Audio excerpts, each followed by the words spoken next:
Hi hello வணக்கம் நண்பர்களே. இன்னைக்கு நம்ம என்ன பார்க்குறோன்னா, நம்ம சைட்டில் பிளாஸ்டிக் ஒர்க் போயிட்டுருக்கு பார்க்குறீங்க.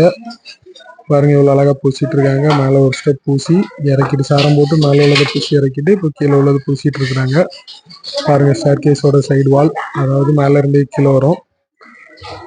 பிளாஸ்டிக்கில் பார்த்தீங்கன்னா உங்களுக்கு முளைக்கோல் போடும்போது ஒரே சரமாக இருக்கணும். அப்போ தான் நமக்கு வந்து அந்த லைட்டு போட்டப்பறம் அந்த பிளாஸ்டிக்கில் உள்ள சின்ன சின்ன அலசல்கள் தெரியாமல் இருக்கும். அதே மாதிரி பிளாஸ்டிக்கு மெயினாக க்யூரிங் ஒரு நாளைக்கு ஒரு 4 வாட்டியாவது நினைக்கிற மாதிரி, அதாவது சவுறு எப்போவுமே ஈரமாக இருக்கிற மாதிரி பார்த்துக்கணும். உங்கள் சைட்டுகளில் எதோனாலும் அதை மாதிரி பார்த்துக்கோங்க. சிவில் ரிலேட்டடான ஏதாவது டவுட்னாலும் சரி, உங்களுக்கு இல்லை உங்களுக்கு ஒரு கன்ஸ்ட்ரக்ஷன் பண்ணணும், இல்லை ஒரு வீடு லேண்டு சேல் பண்ணணும், பர்ச்சேஸ் பண்ணணும், எதுவாக இருந்தாலும் நம்ம சேனலை காண்டாக்ட் பண்ணுங்கள். கீழே இருக்க நம்பரை காண்டாக்ட் பண்ணால் போதும். உங்களுக்கு இல்லைனாலும் உங்கள் ஃப்ரெண்ட்ஸுக்கு தேவைன்னா கூட நீங்கள் கூப்பிட்டுக்கலாம். நம்ம சேனலை சப்ஸ்கிரைப் பண்ண மறந்துடாதீங்க. அப்போ தான் நம்மளோட ஃபர்தர் வீடியோ அப்டேட்ஸ் கிடச்சிட்ருக்கு. தேங்க்யூ.